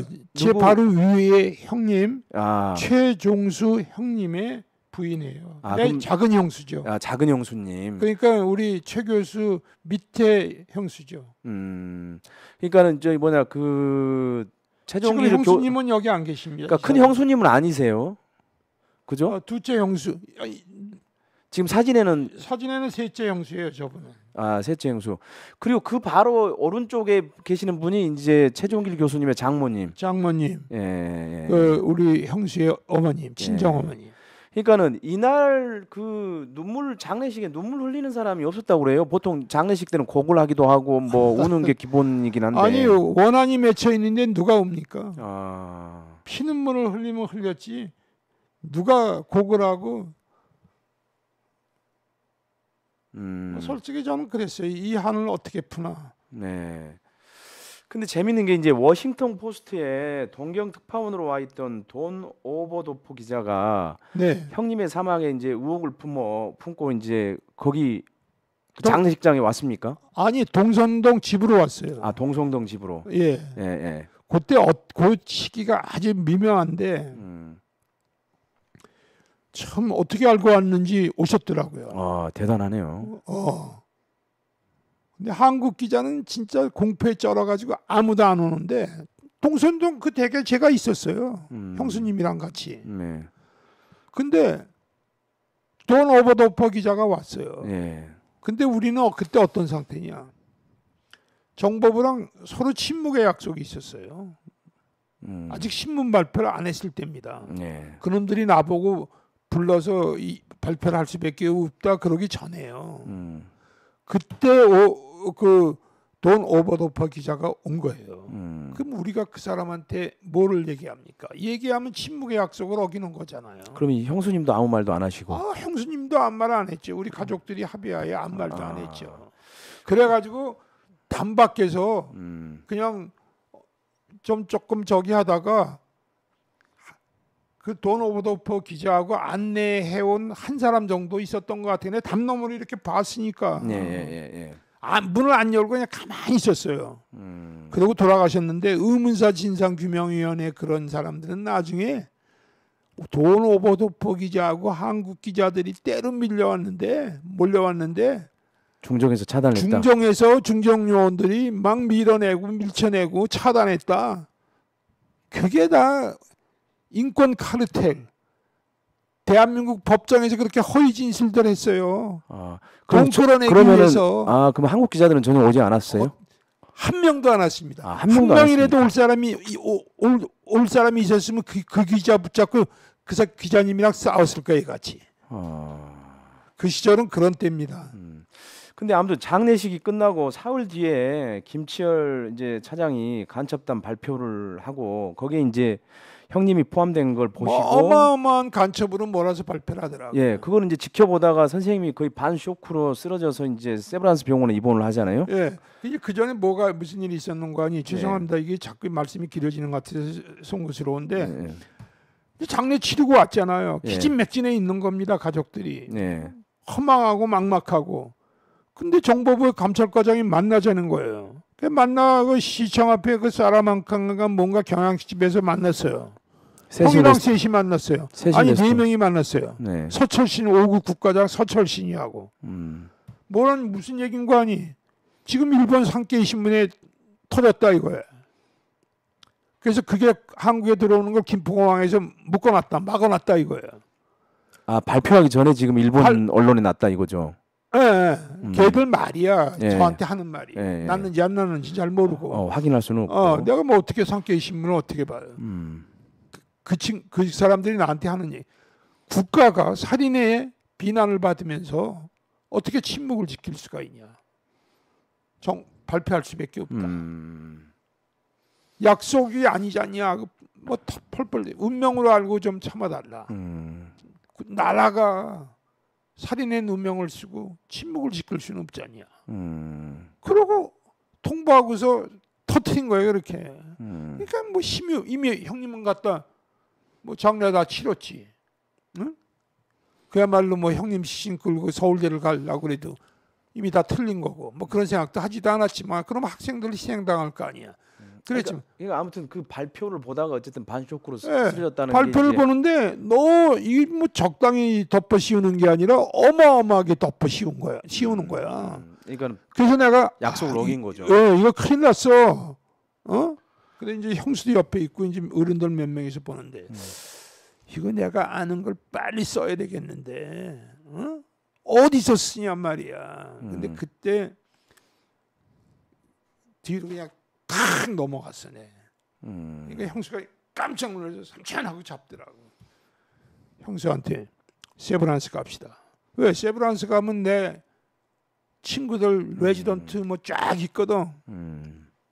내 연대 상대 경영학과 다닐 때 그냥 걔들 의대 내 친구들 의국에 가서 같이 자고 학교 공부하러 가고 그러던 친구들이 거기 레지던트는 몇 명이 있단 말이야. 그냥 그리 들어간 거예요. 근데 하필 왜 정신과 병동이었습니까? 정신과 병동으로 들어가야죠. 일반 병실로 가면은 정보부는데 얼마든지 와서 뭐 하고 있는지 다 볼 거고. 그때 왜 그런 생각을 했는 거 아니? 그게 참 신비로워. 예? 나는 열심히 믿는 사람은 아니지만 내 인생에서 중요한 고비마다 내가 제일 좋아하는 시가 후트프린트라는 시야. 인생의 가장 어려운 시절에 하느님 주님께서 그 사람을 안고 가. 혼자 감당을 못하니까. 그 시를 좋아하는데 내 인생에 그런 경우가 참 많아. 그때도 그 생각에 이르게 하는 게 내 뜻이 아닌 것 같아. 그때 무슨 책을 읽고 이런 책이 아니고 외신에 나와요. 솔제니친, 수용소군도, 노벨상 후보자 뭐 이거 이렇게 외신에 어느 정도 한 걸 보니까 작가가 이게 감옥에서 쓴 거야. 그래 그때 생각하기를 가만히 있어. 작가의 본업이 뭐야? 글 쓰는 거 아니에요. 글 쓰는데 감옥에 가서 갇히면 조용하고 좋잖아. 누구 뭐 옆에서 뭐 술 먹자는 사람도 없고 뭐 귀찮게 하는 사람도 없고 뭐 그렇다고 뭐 더 이상 도망갈 때도 없고 그런 상태에서 쓸 수 있겠구나. 그건 어떻게 생각하면 행복이지 나쁜 것만은 아니겠다. 그런 생각이 주마등처럼 뜨면서 정신병동이 생각나더라. 거기서 이제 수기를 쓰셨는데 저희가 이제 자료 사진을 한번 보여주십시오. 저게 이제 첫 번째 장입니다. 이거는 이제 함세웅 신비한테 이제 다 작성하신 다음에 함세웅 신부한테 넘기셨잖아요. 예. 그래서 이게 이제 자료의 출처가 정의구현 전국 사재단 문서 이렇게 돼 있고요. 예. 제가 이 수기에 대해서 양심 고백 하나 할게요. 예. 처음엔 이렇게 못 썼습니다. 아. 아는 것도 별로 많지 않았어요. 예. 그리고 드래프트 초안을 잡은 거죠. 초안을 잡고서 그걸 갖고 나와서 내 조카 그 저기한테 줬습니다. 얘기하세요. 최대한 마지막 부분이니까. 내 그 외조카 현대건설 나중에 사장까지 현대 무슨 계열의 사장까지 했던 서울공대생 효연이한테 맡겼어요. 근데 그 후에 새로운 사실을 자꾸 알게 되잖아요. 제가 또 다시 썼습니다. 그러면 그렇게 다시 쓴 게 1988년 그 평화신문에 처음 공개된 건가요? 함세웅 신부님한테 넘겨간 다음에? 이건 난 한 번뿐이 쌓을 수가 없어요. 한 번뿐이 쌓을 수밖에 없으니까 뭐 수리탄 갖고 있던 사람이 원자탄 만들고 원자탄 만든 사람이 수소탄 만들듯이 새로운 사실, 새로운 증거가 확인되면 그때 그때마다 업데이트하면서 다시 썼어요. 그래서 1년 동안 다시 썼는데 한 군데서 뺏기면 딴 데서 영원히 없어질 수 있으니까 한 두어 군데 썼어요. 두어 군데 써서 두어 군데 감춰놨습니다. 그 중에 나중에 집대성한 거 그걸 가지고 1974년 12월 31일 날 함세웅 신부님 응암동 성당으로 숨어 들어가서 전달해 드린 거예요. 그러니까 뭐 그 조난관이 그런 친구들은 개작한 거 아니냐 뭐 아니 그게 무슨 문학 작품입니까? 내가 저자인데 개작이면 어떻고 1973년 11월 30일이나 1974년 12월 30일이나 뭐가 그렇게 달라요? 다 암울한 시절인데. 아무튼 그게 돼서 그러면 어쨌든 간에 1988년 평화신문에 공개된 게 바로 그거죠. 수기라는 거죠.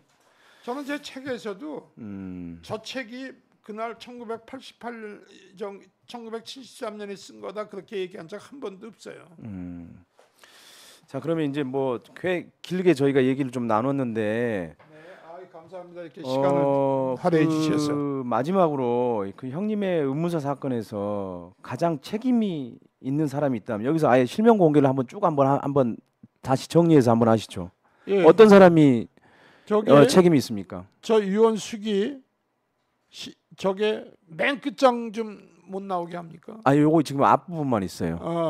저게 98장인가 그렇습니다. 근데 94페이지까지는 11월 11일자 태어나는 날짜로 제가 맞춰서 썼어요. 그 다음에 맨 마지막 장은 11월 30일자로 되어 있는데 정보부에 돌아가서 부회보 42호라는 걸 제가 찾습니다. 거기 보면 감찰실 게시판에 간첩 용의자 최모 그래가지고 수사관 김상원, 차철권 징계, 뭐 견책 1개월, 뭐 감봉 1개월 그러고 그게 떴어요. 붙였어요. 감찰실도 이제 돌아간 거죠. 정신병원에서 퇴원해가지고. 근데 벽에 그게 붙었더라고. 그걸 뜯었어요. 뜯어가지고 형수한테 갔어요. 형수, 이거 이놈들이 우리 형 죽인 놈이야. 이거 서류 생명을 걸고 이 서류를 지켜야 됩니다. 형수가 15년간 이불 속에 놓고 꿰매고 천장 속에 감추고 1988년에 김상수 앞에 그걸 딱 내놨어요. 우리가 그 김상원이 미국으로 도망갔죠. 차철권이, 변영철이, 고병훈이, 안흥룡이, 장성록이, 안경상 다 그놈들이 그리고 김치열 차장도 김치열이 그런 난 이렇게 생각해요. 형을 죽인 고문수사관 놈들은 형을 죽이려고 한 건 아닐 거예요. 그야말로 과실치사겠죠. 고문을 잘못해서 죽게 한 거죠. 근데 말이야 돌아가신 그 불쌍한 분한테 간첩이다. 투신자살이다. 이렇게 누명을 씌우고 조작하는 거는 높은 놈들 아닙니까? 그렇죠. 그게 누구겠어요? 현역 검사, 검찰공화국 대한민국에게 검찰, 현역 검사, 안경상이 아닙니까? 그 위에 있는 놈은 누구예요? 김치열이. 대공수사국장하고 그 다음에 국내 차장. 담당 차장. 네. 나중에 검찰총장으로 갔잖아요. 법무부 장관하고 네. 수많은 학생들을 감옥으로 보내고. 그런 사람들은 항상 출세하게 돼 있습니다. 잘 먹고 잘 살잖아요. 대대손손이. 대한민국 민주주의 국가 맞습니까? 내가 보기에는 아직 멀었습니다. 그리고 그 사람들 책임이 있고, 그리고 최종선 선생님이가 이 형님의 의문사 사건하고 관련해서 꼭 이분은 꼭 기억하고 싶은 사람이 있다면 어떤 사람들을 꼭 기억하고 싶으세요? 고마운 걸로 기억하고 싶은 예, 그렇죠. 저희 이번에 이제까지 우리 최종길 교수 사건은 나름대로 많이 알려졌어요. 네. 대부분의 얘기들이 정설에 가깝던 좀 뭐 이상하게 비틀어서 표현했던 다 있는 알려진 일들이 많습니다. 근데 이번에 제가 두 가지 중대한 사실을 알게 됐어요. 아무 언론에도 공개된 적이 없습니다. 여기 사진이 한 분 있는데요. 이분이 미국 샌프란시스코에 살고 계신 최용진이라는 분이에요. 최용진, 예. 최용진. 이분이 알고 보니 우리 그 충남 경기도 충남 예. 공주군 반포면에 고향 분이에요. 내 연배가 나보다 높으신 분인데 이분입니다. 이게 실물이에요. 이렇게 생기셨어요. 장로시고 아주 대성하신 분이에요. 이 형이 73년 내가 정신병동에 갔을 때 원무과에서 입태원계 직원으로 일을 하고 계셨답니다. 입태원계. 예. 예. 그 내 입원 수속을 이분이 하셨어요. 예. 지훈상 교수하고. 여기 영동 세브란스 병원장 하다가 연세대 의무부총장하고 그랬던 지훈상 씨라고 있어요. 닥터죠. 이 지훈상 닥터 이 친구가 저를 또 그날 입원할 때 입원시켜줬는데 이번에 어떤 음식점에서 친구들 같이 만났는데 네, 어쨌든 좀 축약해서 예. 어떤 상황이 있었는가 하니 이 용진 형님이 말씀하시길 그러시더라고요. 정신과 병동에 입원하려면 정신과 그 전문의 그런 그 추천이 없이는 입원 못 하는데 누가 그 입원했는지까지 닥터했는지까지는 기억이 안 나신다 그러더라고. 그러니까 이번에 지훈상 닥터고 그 고창조 닥터 이렇게 만나는 자리에서 야 이런 분이 이렇게 계시더라. 근데 이분이 이렇게 말씀하시더라. 그랬더니 지훈상 닥터가 저한테 뭐라 그러는 거 아니? 그러니까 어쨌든 그분들이 어쨌든 고마운 분들이라는 거죠. 그 정신과 병동에 입원시켜 주신 분들. 지훈상 닥터가 뭐라 그러는 거 아니? 자기들은 레지던트한 때문에 병원에 정신병동에 입원시킬 수가 없었대요. 그래서 그럼 어떻게 했냐? 그랬더니 유계준 교수라고 정신과 교수님이 계셨는데 자기들이 가서 쫓아가서 부탁드렸대요. 유계준. 예. 그 지금 유계준 교수하고 최용진이란 두 명의 제가 그때 병원에 입원 못했으면 이 숙이고 뭐고 최종길 교수 사건 제가 정신과 병동에 입원 못했을 거예요. 네, 알겠습니다. 그런 분들이 계시더라고요. 그래서 아까 말씀 중에 참 제 삶에 있어서 하나님의 손길이 여러 번 여러 기회에 미쳤다. 저는 그렇게 생각하면서 살고 있는 거죠. 그래요. 이제 제가 마지막으로 형님 사건과 관련돼서 사실 제대로 처벌받은 사람이 없어요. 아무도 없습니다. 네, 아무도 없고 이제 진실 규명 일부만 사실 된 건데 그래서 아직도 끝나지 않는 사건인데 이거는 그러니까 화해하고 그냥 대충 이 정도에서 진상 규명하고 끝내야 되나요? 아니면은 뭐 더 뭔가가 더 필요한가요? 아니 마지막으로 짧게. 아니 화해하자는 얘기도 안 하고 용서해달라는 얘기도 안 하는데 어떻게 화해를 하고 어떻게 용서를 합니까? 용서해달라는 사람은 없죠. 누가 용서해달래요? 누가 화해하세요? 나라에서 저는 훈장 받고 잘 먹고 잘 살고 있고 그래요. 알겠습니다. 저는 그래서 미국에 삽니다. 네. 최종선 선생님은 아직도 끝난 사건이 아니라고 합니다. 최종길 서울대 법대 의문사 사건은요. 법원도 국가배상을 명하면서도 고문 등 가혹행위에 인하여 사망하였거나 견디지 못하여, 그러니까 가혹행위를 견디지 못하여 이를 피하려는 과정에서 사망하였거나 또는 고문 등 가혹행위에 따라 의식불명 상태에 이른 최종길이 이미 사망한 것으로 오인한 수사관들이 건물 밖으로 던져졌을 것으로 인정된다. 이렇게 이제 애매한 결론을 내렸어요. 예, 거기서 제가 한 마디만 할게요. 그 세 가지가 말이죠. 예. 그 세 가지를 보시면요, 다 높은 데서 밑으로 떨어뜨렸다는 게 공통점이에요. 예, 그러니까요. 근데 그 현장이 그럼 떨어진 현장이 있어야 될 거 아닙니까? 예. 저는 현장이 없다는 걸 내는 일을 확인했습니다. 예. 그러니까 다 거짓말이죠. 그러니까 그 부분에 대한 분명한 진상 규명을 위해서라도 여러분들의 관심이 더 필요하다고 생각이 들고요. 어쨌든 오늘 긴 시간 동안 멀리 미국에서 오셔서 인터뷰에 응해주신 우리 최종선 선생님한테 감사드리고요. 다음에 또 다시 다른 얘기를 할 기회들이 있었으면 좋을 것 같습니다. 고맙습니다. 네, 감사합니다. 예. 기회를 주셔서 정말 감사합니다.